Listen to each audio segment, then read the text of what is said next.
दिव्यांगांच्या मागणीची नगराध्यक्ष यांनी घेतली दखल.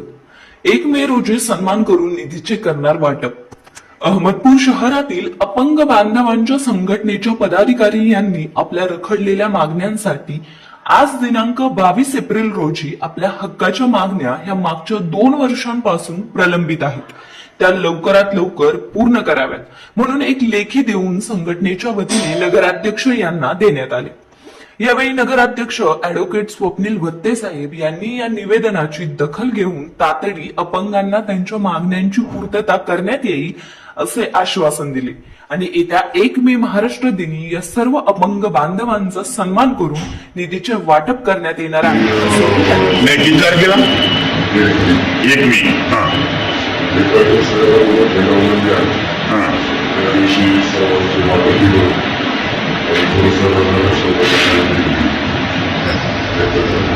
ओके.